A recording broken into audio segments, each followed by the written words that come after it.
Okay, it looks like we're live. Or did it just jump backwards?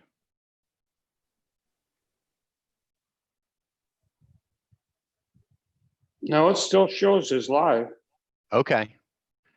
All right, well, let's bring the meeting of the Orange Township Board of Zoning Appeals to order for Thursday, June 18th, 2020. And Mr. Beard, if you call roll. Mr. Oster, Here? Mr. Miller, Yes. Ms. Sundar, Yes. Mr. Boyd, Yes. Mr. Beer.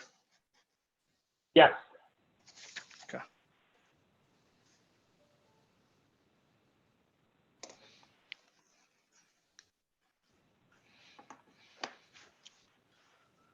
We will start with the first case on the agenda, which is variance application VA-20-07. The applicant and owner is Joseph and Julie Leonetti. The site is at 4900 Killarney Court. The parcel ID number is 318-140-08015-000. The site or the zone single family plan residential district. They're requesting an area variance from the currently effective development plan approved under application 3314 of Hills at Highland Lake to construct a deck that will fail to meet the minimum side yard and rear yard requirement in an area zone single family plan residential district.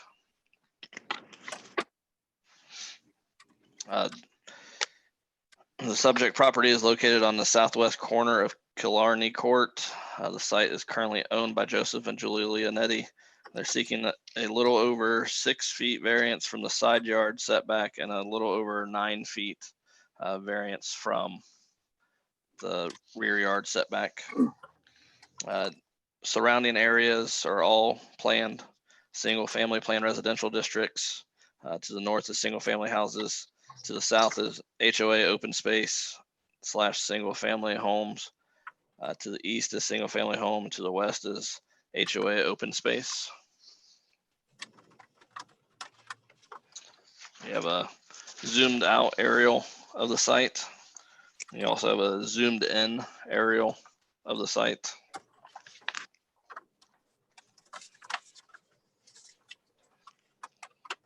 The staff review, area variances from the development standards of the rezoning case 3314.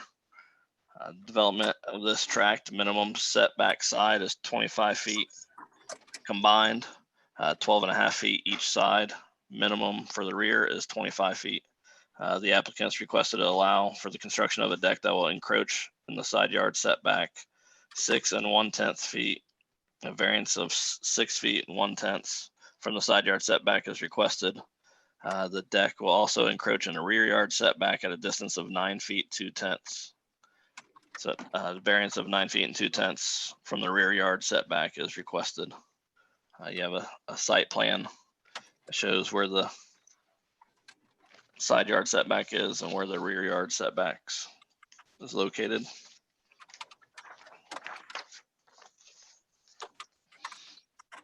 And you have a zoomed in aerial of the site plan that shows the setbacks and where the deck will be located.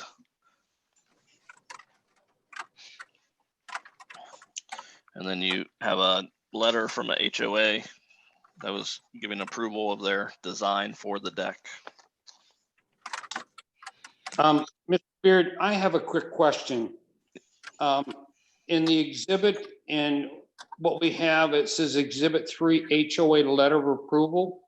Mhm. But the letter itself does not make reference in any way, shape, or form that it is the HOA. Okay. Well, that's from the Architectural Review Board.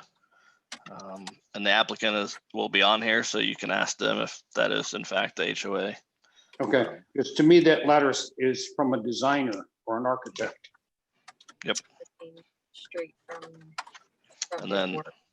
the guy worked for the company. And then the site photos were provided from the applicant. So this shows from the view of the side setback, view from homes around in the rear right corner towards the rear yard of the new houses, view from the rear setback, view from homes rear right corner towards the east setback. You have a view from the non-buildable green space behind the rear setback, and then a view from a new build home towards the Leonetti property rear and opposite side setback. And then you have a Google Maps satellite image of the property that shows how the layout of the property is. Hey, this is Mr. Beer. I just have a quick question. Did they supply OOPS report with this? I'm not aware if they've done a OOPS report. That's not something that we necessarily look at for zoning permits. What is an OOPS report? Well, see, I deal with this every day, so that's why I wish zoning boards would deal with. OOPS report just says what the utilities are there, because I normally have to go out and tell people to tear stuff down after a zoning board has approved it. So I really want to see OOPS report a lot of times. So it's just a utility to make sure that utilities underneath. Are you a governmental entity that can go out and do that after zoning has approved something? No, utilities can. Okay, I'm going to unmute the applicant. Are they already unmuted? Mr. Leonetti, I don't know if it's Joe or Julie, which one's going to be speaking, but we'll need your name and address for the record, and then you can answer any questions or if you want to have testimony. Sure. First, thank you for allowing us to come on tonight. This is Joe Leonetti. The address where we live is 4900 Killarney Court, Westerville, Ohio, 43082. And I can answer a couple of questions for you. Chris Vondran, who sent us the email from Vondran Design Group, is with the HOA, and he had to send that response through his company email when he did that back in September of last year. Second question with respect to OOPS, there's absolutely nothing in the rear of our home. I know you could see the development behind us previous to that being there. It was a farm. It would certainly be our expectation to have our contractor call OOPS before digging any post holes, but the previous deck that was there that has been since removed because it deteriorated did have footers and post holes there as well, but we would definitely have OOPS come out and do it again. But I know there's nothing back there, but just to be sure, we would do that. No, thank you. If I could make a couple of other comments, when we originally built the home, the deck was probably the last thing on our minds, and we were a young family at the time. The deck that they built was small, really didn't allow us to use it too much. We did have safety concerns because we had young children, and if you put any furniture out there, they could easily get on a chair and go over the edge. So we didn't use it much at all, and at the point in which it was deteriorated, we did remove it. And over the last couple of years, we've been wanting to rebuild it, which is why we're talking to you now. We wanted to make it, just a little bit bigger so that we could make better use of it for our family and for the community. As I mentioned, and as you see there, the Homeowners Association did approve it. And when you look at the pictures that we provided, you'll notice that the area to the rear of our house where the rear setback is, and the side of our home where the side setbacks are, it's either non-buildable green space or woods. And the neighbors that would even be able to look at the deck are pretty far away. I don't think that we're going to be encroaching too far towards them. And I think it would actually make our house look a little bit better once we get a nice deck on there. You It looks see, like it's a very odd shaped lot too. And it looks like the house was what, built almost at the setback? Yeah, Very- it is. I mean, you would almost argue that the side setback should actually be the rear setback, depending how you look at it. Yeah, I was looking at the cluster of homes that are in here, like on this, I'd almost look at this almost like a cul-de-sac. Isn't there like one common drive that feeds like 4 of these houses? Yeah, there's a 3? common drive that falls under our property line, and then Right. there's 3 homes that have drives off of that. Ours being one of them. Yes.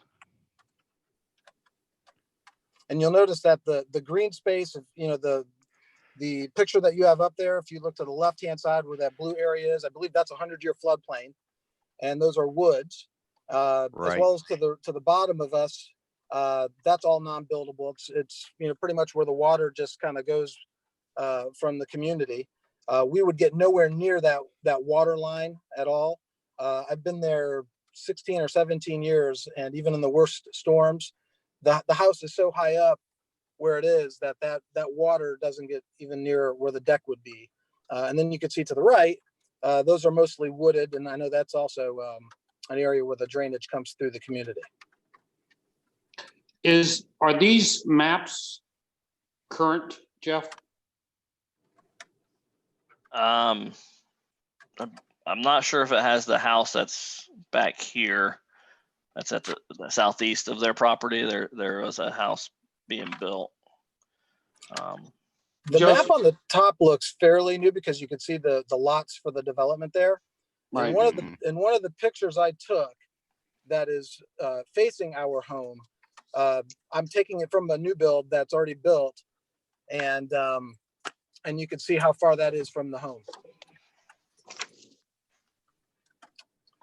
Mr. Jeff, I'm sure this all would have been notified to the neighbors.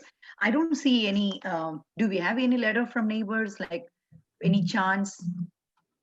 No, we did not receive any response from any of the neighbors. Nobody contacted us about anything. No complaints. Okay, thank you. You're welcome. I Yeah, did have I one believe it- neighbor threaten me to have him mulch his yard if I if I went through with this. You're saying that this Chris Vondran is the president of the HOA? Yes. Okay.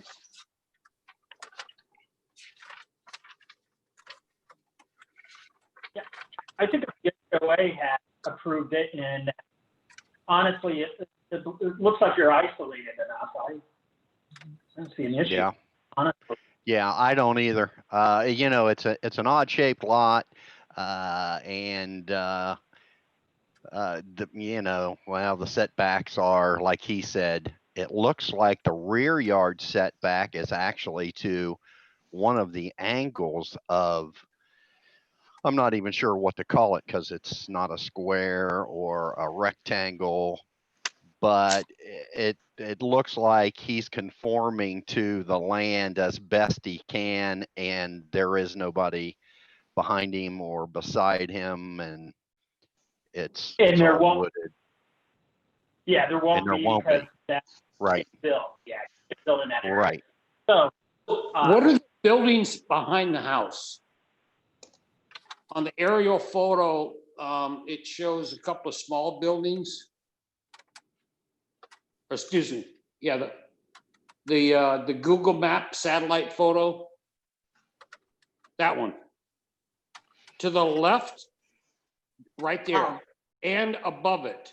What are those buildings? Those are not buildings. I think 2 of those are picnic tables. One of them is an old tree fort that was there prior to us even building. And the other one I think is a soccer goal that you're referring to the top. Maybe. yeah, I can see the deck. That's, So who owns it? Is it like just common? Yes. Okay. Where does the new development that is behind you, is that basically the dark line? Actually, I believe it would be in the white area. That's how far away it is. In fact, directly below, in that photo, directly below us, there would be no homes. That's all, kind of a low area. But to the bottom right is when you would get closest to anything. But it would definitely be in the white area of that picture. Yeah, that's your wetland area. You're not going to be able to have any building in that wetland area. So yeah, you're good. I'm going to make this real simple, Mr. Chairman. Predicating on the topography and the wetland area to the back that is common, I'll make a motion to approve this. I'll second that. 2007. All right, we had a motion by Mr. Miller to approve variance application VA-20-07, seconded by Mr. Oster. Those voting, Mr. Beer, Yes. Mr. Miller,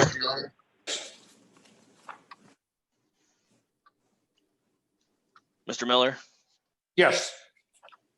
Mr. Oster, Yes. Ms. Sandar, Yes. Mr. Boyd. Yes. Motion carries. Joe, I will be in contact with you with a response letter. I'll notify our zoning director of the decision so she can review the pending residential permit that is on file. Thank you very much. I appreciate everybody. You're welcome. Have a good day and enjoy it. Thank you, sir. You too.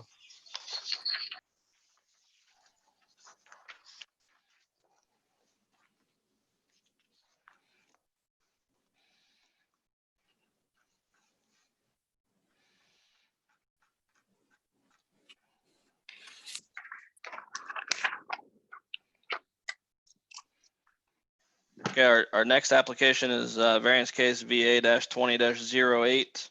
The applicant is Richard Schoon. The owner is High Dev 2 LLC. The agent is Gavin Jones. The site is 850 Corduroy Road, parcel ID of 318-230-14-006-000. That's zone planned industrial district. They're seeking an area variance from rezoning case 11-0055 of Creekside Industrial Park and the Orange Township Zoning Resolution Article 21 to allow for the lighting that will fail to meet the minimum foot candle level in all vehicular use areas and connecting pedestrian paths in an area zone planned industrial district. The subject property is located on the south side of Corduroy Road. The site is currently owned by High Dev 2 LLC. Once again, the applicant is requesting the area variance from rezoning case 11-005 Creekside Industrial Park and the Orange Township Zoning Resolution Article 21 to allow for the lighting that will fail to meet the minimum foot candle level in all vehicular use areas and connecting pedestrian paths in an area zoned planned industrial district. They are seeking a 3/10 variance from the minimum lighting level standard in all vehicular use areas in the southern portion of their parking and loading area. The surrounding areas are all zoned planned industrial district. To the north is Hoshizaki and Banyan Foods. To the south and east is vacant land, and to the west is Menards. There's a zoomed out aerial of the location. And then you have a zoomed in aerial.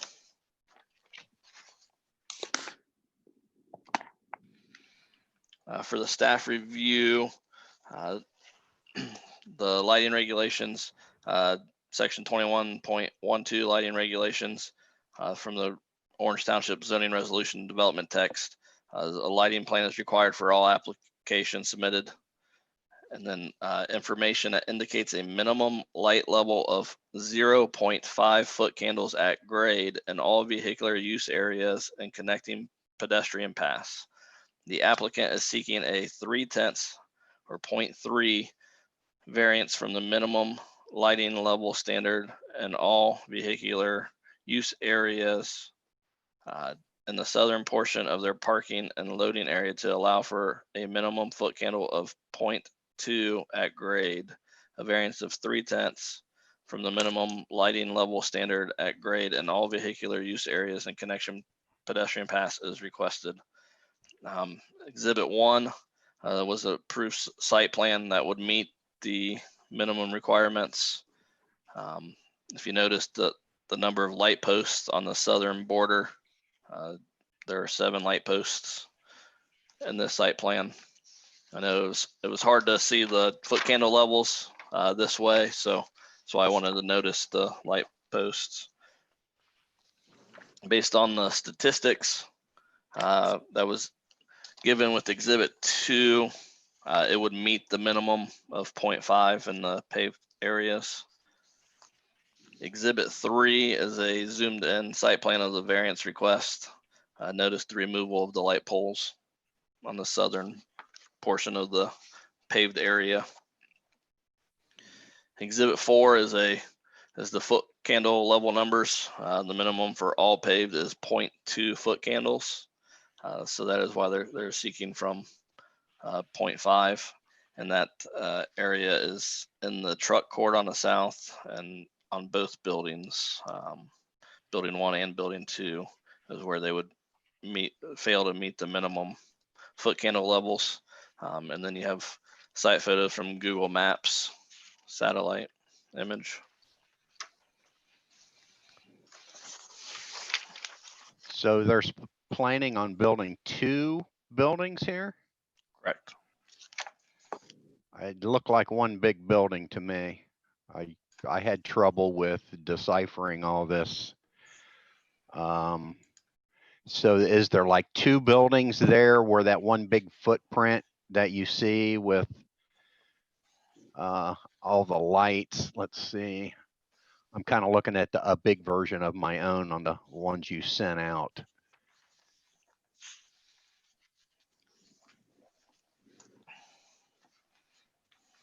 And are all of these, are they dropping that on all of these lights or just on the ones out here on the parking close to the street? It's on the southern end. So it'd be down Well, at the bottom here. Or they not have light posts, but yet the original plans called for it. Is that correct? Correct. yeah, but I didn't see exactly where that was in all this documentation. I couldn't make heads or tails out of, because they are on the southern side of the street right behind Menards. And there's nothing there yet. Correct. And they had some of these lights in one of those exhibits,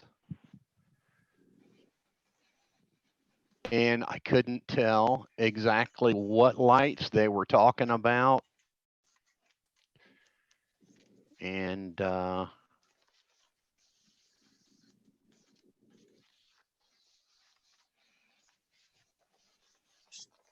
Well, I couldn't tell what the even light output was.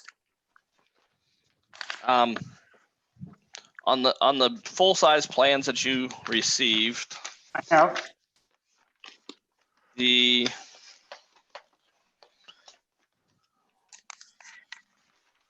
site Luminaire schedule. Yeah, the first one that is in black, that shows all the numbers in black, Right. Shows what is approved, and it shows the light poles. Their numbers, the numbers that they show, Rick, I don't know if this is what's confusing you. South of those 7 light poles on the full size plans. okay, I didn't pull out the full size because Right. I was looking at this, and I do apologize, but this one here outlined It looks like it marked 7. Yep. You know, within the canopy and everything there, and just looks like there's 3 right out front by the parking. Am I looking at that right? But There, that's like on the northern side of their building or their structure or canopy or whatever you want to call them. okay. But I can go get the paper ones too and look at those. I was just looking at the PDFs trying to make heads or tails of these lights and positioning Mhm. in the scheme of that whole lot. Yeah, so the buildings, the front of the buildings will be facing north towards Corduroy Road. Right, To the east is the Green Meadows. right. So so the area on the south side is the truck docking area. And so right now they have the 7 Okay. lights. There's 7. If you look at the black and white footprint with the foot candles, there's 7 lights there at the bottom, and that's the edge of the pavement. The rest of the area is their property line. It shows how much lighting will be on the rest of the property, because they're not supposed to have lighting going on at the other properties. So below those light posts, that's all going to be grass or landscaping stuff. So the pavement is what we're concerned with. So if you look at those around the light poles, they're going to be 5.6, 4.7. And as they show, the minimum in the truck area is 0.5, which would be kind of in between the building and the poles. Well, I would think we have that standard for safety reasons, correct? I mean, from our end, we don't know why that standard's in there, Okay. in place. It could be for safety reasons. I would think lighting is generally always safety reasons, but yeah, somebody has, come up with that figure as far as what it should be if it's going to be used at night. So the south side is the docking side. Correct. For semi trucks? Yes. Or is this box trucks or? It has truck court. Truck court. Yeah, I know. And they said that it's not supposedly going to be used a ton. So there's not going to be a lot of traffic back there. I'm not sure why I don't believe the applicant is on here. And I'm not even sure of how they were getting back there with all these maps and stuff. It just kind of looks like down both sides there is a lane that you'll be able to get to the back. And then of course, to me, I'm looking at it thinking, well, maybe it's not semi truck, maybe it is box truck. But I don't know that that's important. I was just, I drive by this all the time because where I'm at, I use this now as a cut through, to go to Menards and, Right. library and all that. So I go by this all the time. How can we approve this if we can't ask the applicant question? I mean, it would be up to the board on how you want to proceed. I'm not in favor of approving without talking to them, because as we started the discussion, okay, let me back up. In researching lighting for parking lots for this type of application, depending whether it's considered a zone 2 or a zone 3. Zone 2 is considered a suburban and zone 3 is urban. This, in my ideas, would be considered a suburban entity, and at the national recommended average, that's 0.6 FC, not 0.2. So if they're wanting to go down that low and they're talking, we don't know what their futures are going to be. If they don't want to put these in at all, which is how I'm taking it. Oh, is that what they're asking, is not putting them in at all? I thought they were just wanting to drop the foot candles on that one side down from, weren't they approved at 0.5? And Correct, now they which- want to drop it to 0.3? Correct. The 0.5 is what is, according to code, what is approvable. Well, see, I Okay. couldn't on 21.12 anyhow, in regards to the lighting code for that particular application or for any of the foot candles, but that's neither here nor there. For them to want that type, that's a massive deviation from 0.5 to 0.2. That is like going from 100-watt bulb to a 25-watt bulb. That's a Mhm. variation. Yeah, that's a lot of drop. I agree. And without being able to talk to the applicant, number one, what's their justification? I mean, if this was approved at 0.5, why are they coming back and wanting to drop it? Does it disrupt? I just want to read from the application real quick. This is Dave Boyd. Go ahead. Looking at the variance application, it says the lighting we propose removing from the project is along the south property line, which it looks like from our drawings abuts that vacant property zoned industrial. It does not abut the street. It's on the south property line. And removing it would aid in the township's dark sky policy. They say it is under number 4 of the application, it says it is the owner's opinion that there is no benefit to installing the added pole lights along the south property line. See, that's where I picked up on not having the light poles. They're wanting not to put them in the first. That is how I read it as well. Yeah. It says the lighting required per code adds lighting to the far edge of a wide truck court, which will experience minimal traffic. The foot candles required for this drive are achieved for all but a small portion of the drive, including everything adjacent to the building where the trucks will be driving and parking. So I think what they're wanting to do is take those 7 black dots, 1, 2, 3, 4, 5, 6, 7, along the south property line that would sort of abut that vacant property and remove them all together, leaving only the lighting where the trucks would be parking. Up by the building. Right. Or That's the the way canopy or whatever you want to call that. Okay. Yeah, that's the way I read it. I was really confused over this one. Okay. And For pointing that out, I don't think I was completely crazy. And my reading of it, that they wanted to completely remove them, not just reduce wattage or reduce output, but completely eliminating output. Yeah, I think they're going to reduce the amount of lumens that hit the area in the south part of the parking lot by removing those. Yes. Okay. Yes. Now that, I think that's what they mean. okay. Yeah. Okay. Well, I That's what think you are correct. Okay.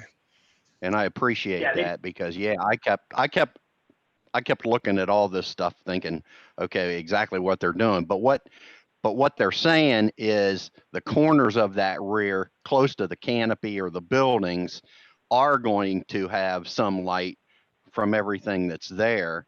It's just not going to radiate all the way to the back of that drive or whatever you want to call that, because they want to remove the 7 that'll be at probably close to the lot line, huh? Yeah, if you look at the prints, the WP3Z is what they have attached to the southern border of the buildings, which looks like LED P8 40K T3M, 47,000 lumens per lamp. that's a lot of light. Yes, that sounds very bright. So I'm thinking that's the kind of industrial lighting that you put right up there next to the truck dock. So That also is against code. yeah. So that's I mean, if you want to look at the the blueprints, it's kind of got a schedule at the bottom that shows what each of these symbols are. And the ones that they're removing at this or want to remove, I believe, at the southern part are those P2s, which are 18,318 lumens and run along the southern part of that lot, where I'm guessing people would only be either driving or not parking. Well, there's zoning guidelines on how far light can disperse past any given property line. But as you pointed out, you know, I got a big red circle around the 40K. Yeah, et cetera. I see that. That's And the PL2s on the Right. map, right? The PL2s, yep. LED, 40K, 15, or no, what are those? 40K. Yeah, it's kind of small. So let's see, 40 Kelvin. So it's going to be like more of a white, less of a warm. Yeah, multiple. And if we want to move this one, I can try to, once we discuss the next one, I can try to give the applicant a call and see if I can get a hold of them and see if he'll join. yeah, I would appreciate that, because as it stands, the way it's written, I am adamantly against it, because there is confusion. And why would they come back without, or why would they come back after everything is approved to want to change it? And evidently they didn't read the specs to start with when they're bringing in 4K lighting. Is it 4K or 40K? 4K. It's I 40K. totally agree. Yeah, I totally So agree. obviously they got approved for all these 40Ks, because almost all of those, the WP4s, the WP3s, the WP2s, all LED 40K. The PL5s, yep, that whole list there on the Luminaire schedule.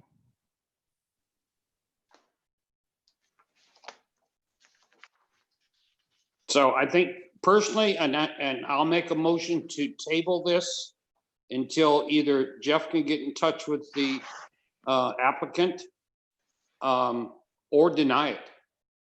Well, I'm surprised they're not on here already if this is a concern for them. That just always surprises me. But I mean, I don't want to sound mean-spirited, but it's frustrating when somebody wants to do something completely opposite after things are approved. well, we could make this easy and just disapprove and let them run with what was approved. You know, because it sounds to me like you're even questioning the brightness of what was approved. Yeah, and that's not for us to do right now, because that's already been approved. Oh, So wait a if minute. we leave it alone, how can it be approved predicated on our zoning standards? That is way off kilter.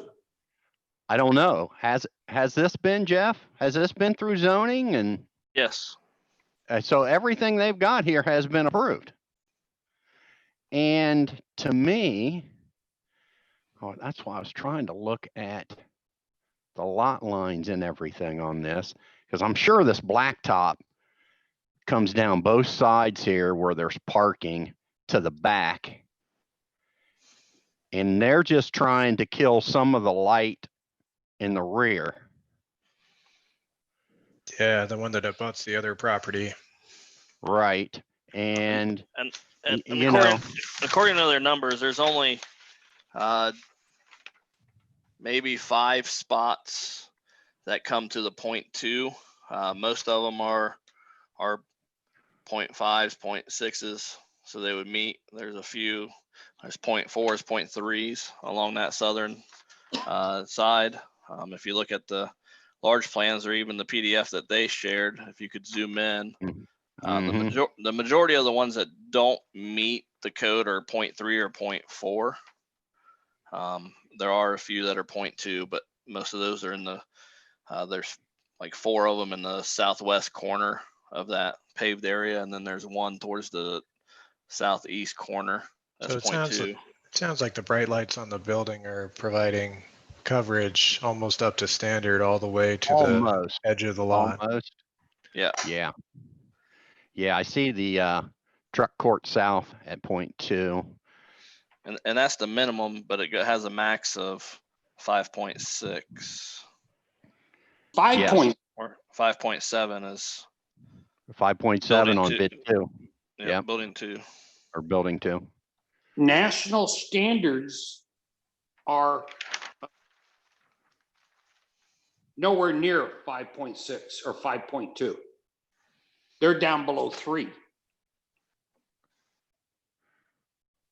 Google it, please. So I'm not crazy.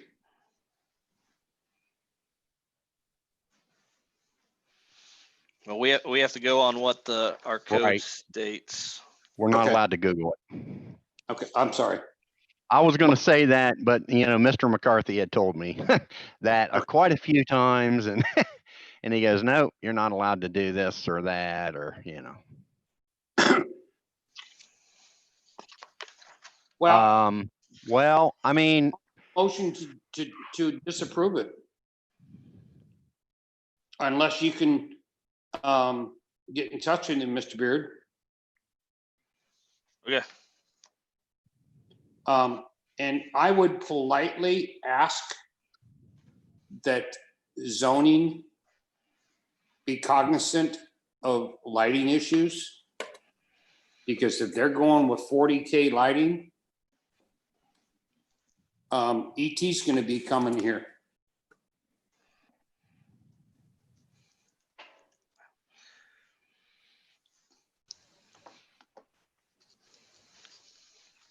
but you could also go the other way. If you think that that's a lot of light, they are trying to help darken the skies, and it's going to be more towards that next lot too. And who knows what's going to go in there. Yeah, that was kind of my thought. Yeah, and that was a good thought. And that's what I was thinking too. After we discussed this, I thought, well, it is going to be, as far as I can tell here, I keep trying to get a If they're putting play on that lot size. And chairs in the industrial parks, next thing it'll be a nursing home in there, and they'll complain about the bright lights. Yeah, that's why I think we might be kind of helping the public interest by yes, allowing them to remove these 7 from the bottom. yes, I was thinking the same thing. That, this is Mr. Beer. I agree with that because honestly, them putting that light in and then you have another company coming in right beside it, you're going to illuminate that a lot more, right? So right now, I think we're safe to say those lights along the north side will cover that area. So Looking at the, the site for the public interest, I mean, for the people who's next, like the nursing home, I think we should probably deny this because I think we should really be concerned about more than, this people, we should be concerned about the nursing home people. Well, Ms. Sinbar, I, as much as I'm against this whole thing, period, the other. I'm thinking we should approve it. Yes, I because agree with that. Because they are removing lights that are close to the next lot line. Correct. And that will put, that'll put most of the lighting up around their 2 buildings and canopy and sidewalks and parking in the front by the street where you've already got Menards and I forget the name of that. There's a Japanese company there. Hoshizaki and Banyan. Yeah. Banyan's a new one that just got done. And there it is. So I'm thinking we should approve this. Yeah, the lights on the building are outside of our purview, so denying I'll make a motion to approve VA-20 28-08 to lessen the foot candle towards the southern end of that lot. I'll second that motion. Okay, we had a motion made by Mr. Oster to approve area variance VA-20-08, seconded by Mr. Boyd. Those voting, Mr. Beer, Yay.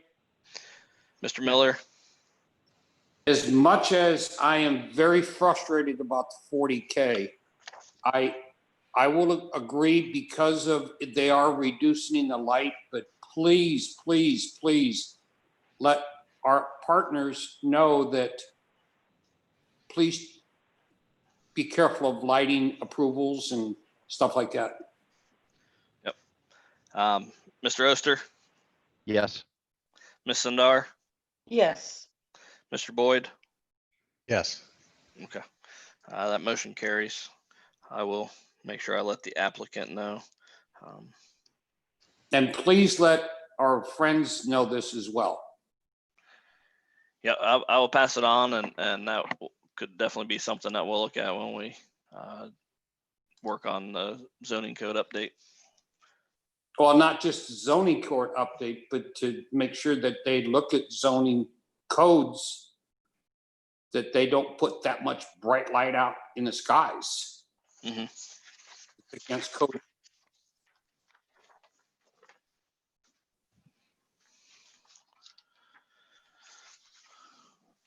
Okay, our next application is variance case VA-20-09. It's the applicant is Wesley Smith, the owner is Kerbler Farms LLC. The site is Emmels Way, parcel ID number of 318-230-01001-001-000.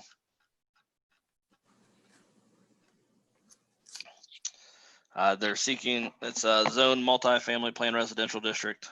They're seeking an area variance from rezoning case zone-18-07 Slate Ridge multifamily plan residential district to relocate temporary signage in an area zone multifamily plan residential district. Now, the subject properties are located on the east side of Columbus Pike. The applicant is seeking an area variance from rezoning case zone-18-07 Slate Ridge multifamily plan residential district to relocate temporary signage in area zone multifamily. They are seeking to relocate the temporary signage from the northern side of Slate Ridge Drive to the southern side of Slate Ridge Drive at the US 23 intersection. The surrounding area to the north is single family plan residential district, Slate Ridge development. To the south is plan commercial and plan industrial districts, Mount Carmel and Creekside Industrial. To the east is single family plan district and PC and plan commercial districts, Slate Ridge development. To the west is plan commercial and office district. It is 23 and also then Clear Creek. You're provided with a zoomed out aerial of the site and a zoomed in aerial of the site.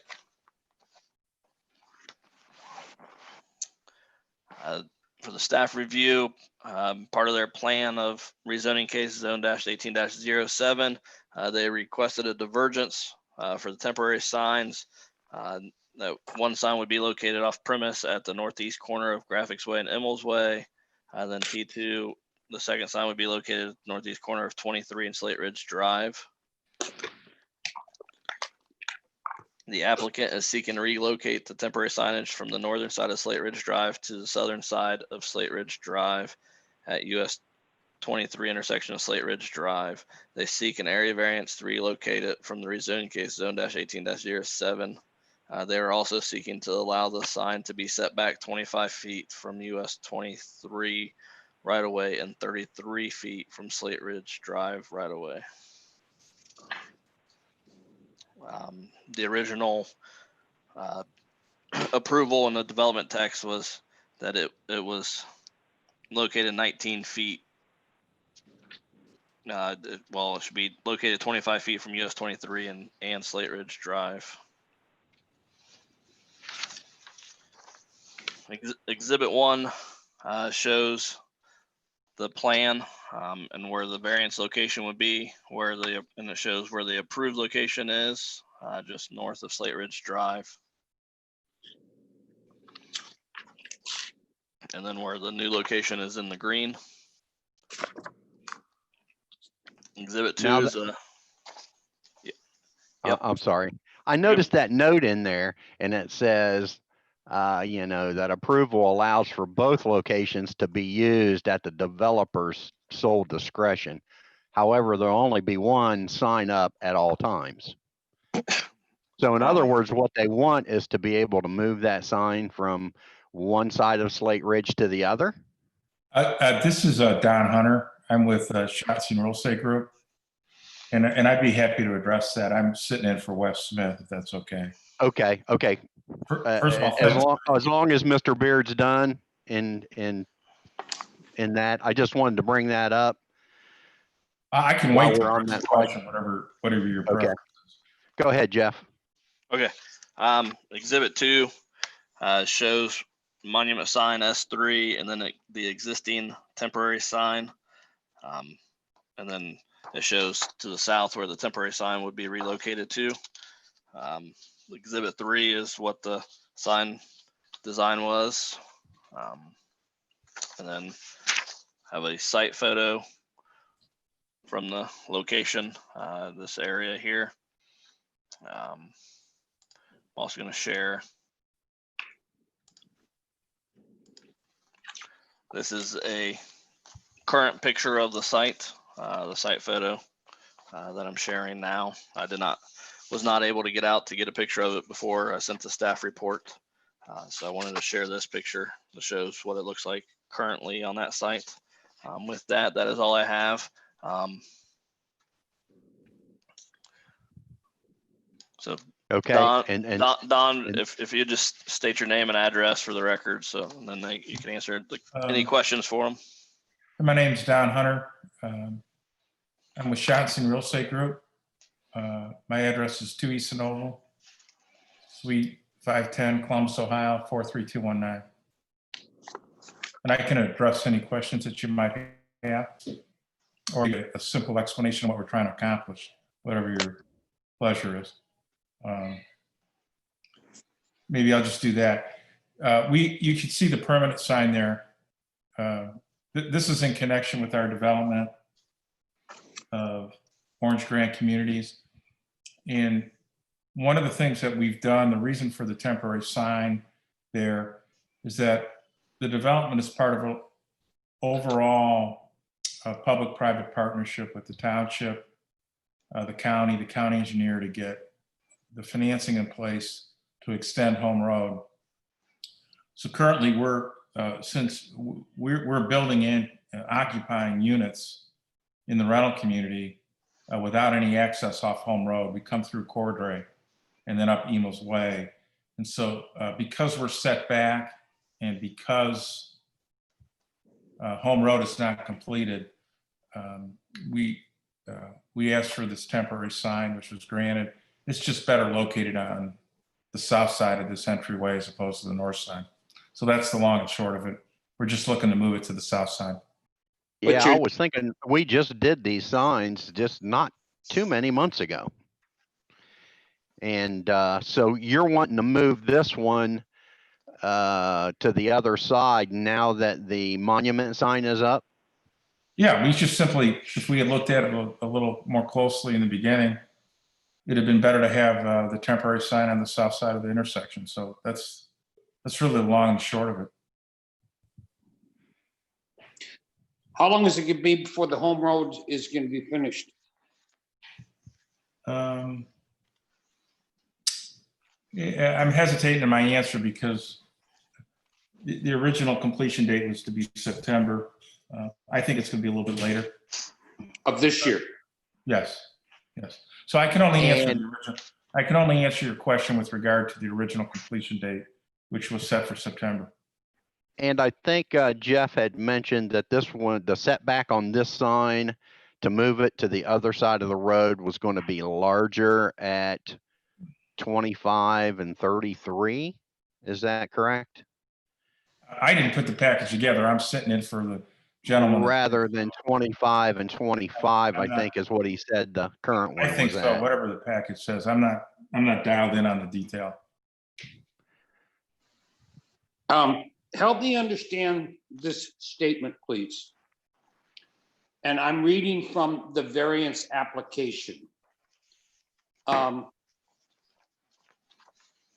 the describe the project, the second sentence, the applicant would like the option to maintain the previous location on the north side of the intersection, but at their discretion, move the sign to the south side of the intersection of 23 and Slate Road.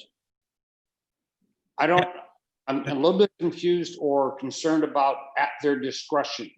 Why are you confused? What's wrong with that discretion? I mean, if Well, we're simply asking, Basically, well, let me answer the question. We're simply asking to have a sign on the north side or the south side. It's a temporary marketing sign. And I don't know why that would be a concern. okay, Flexibility. based on how I'm reading this, it's at your discretion when you want to move signs around, and doesn't state when signs be removed or anything. That, to me, that's not a complete accuracy. Well, I'll answer the question this way. We have a sign on the north side. We'd like to have the ability to move it to the south side. We're trying to market a multi-million-dollar project here without roadway access. So you're really wanting just to move it from the north side to the south side at this time. You're not, Right, but you're it's not gonna need to move it back, correct? we could in the future, and we don't want to have to go through a whole approval process to move it back. But see, that's part of my concern, that at your discretion, you can move the signs back and forth whenever you want. Oh, Jesus. They would still have to have the temporary sign permit It's approved. it's a temporary sign. It's a temporary marketing sign for a multi-million-dollar project that's financing the construction of a road, and we don't have roadway access. So we're asking for slight flexibility on a marketing sign. I don't think it's that big of an ask. If it is, we'll leave it where Yeah, and I just want to say something. This is Mr. Beer. I respect the fact that you guys actually took into account the line of sight too. And that, I really appreciate that, because I'm looking at this and a lot of times I'll put these temporary signs up, which blocks the line of sight. So I do respect that you guys at least took that into account. Yeah, we just want a little flexibility when we don't have a direct roadway access to the site.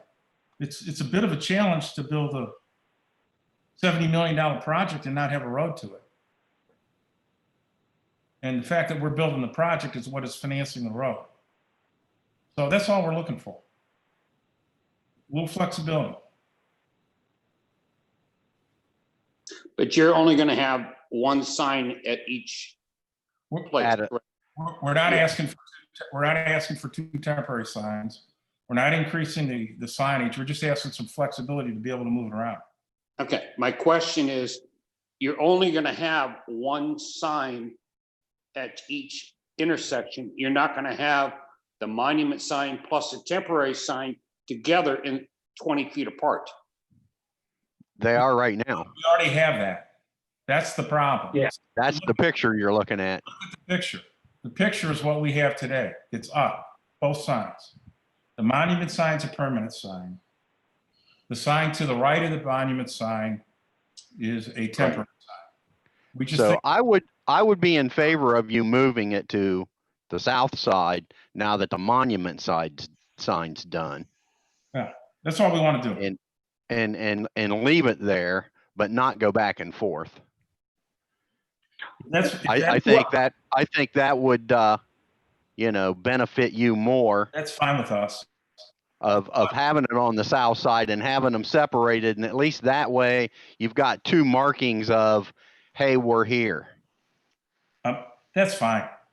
If you want to qualify an approval that if we move it to the south side, we lose it to the north, that's fine with us.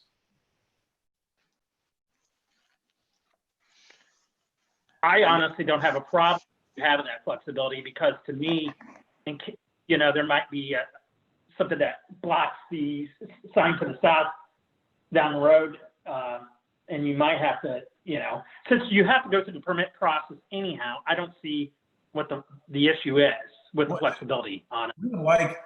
We would like the flexibility. It helps us.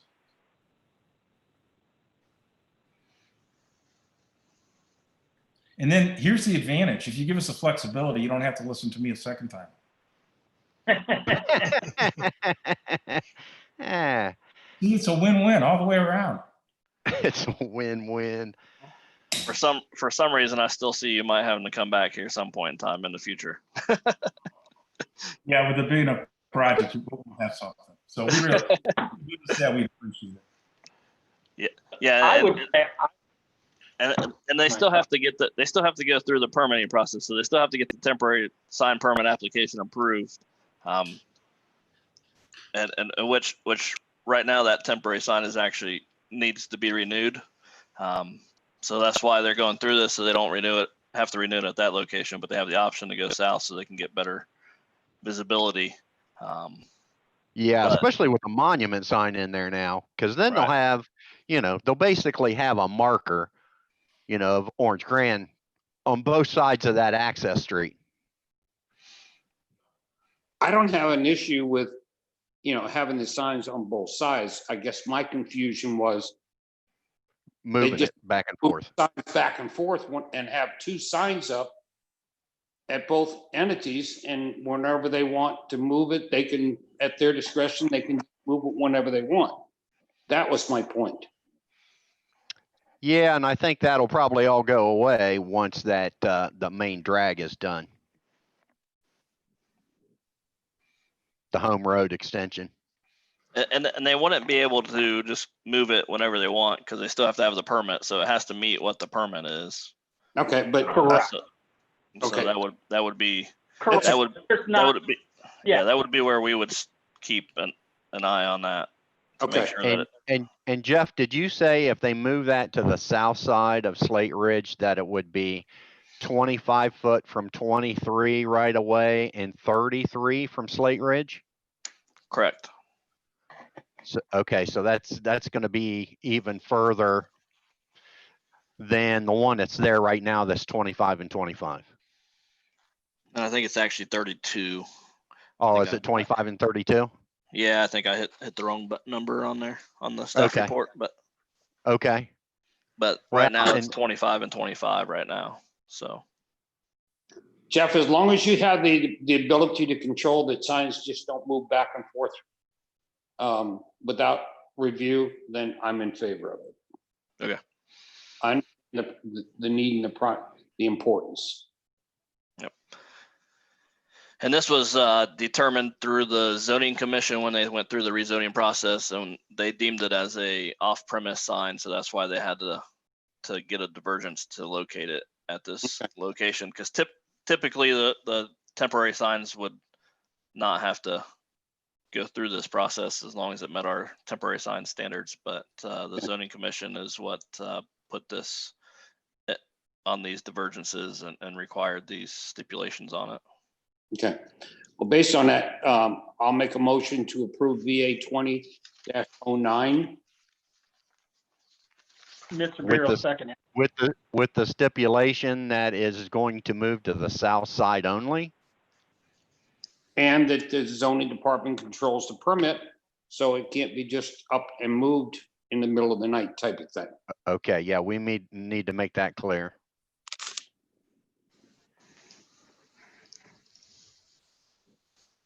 Yeah, we had a motion by Mr. Miller to approve variance application VA-20-09 to allow the applicant to move the temporary sign to the south of Slate Ridge Drive, pending it meets, it has valid permits and can only be moved when the permit is approved. Seconded by Mr. Beer. Those voting Mr. Beer, Yes. Mr. Miller, Yes. Mr. Oster, Yes. Ms. Sandar, Yes. Mr. Boyd. Yes. Okay, the motion carries. Sir, I hope I'm Thank you very much. Appreciate it. thinking I'm trying to be confrontational. I'm just. Thank I you. just make sure that we abide by the guidelines.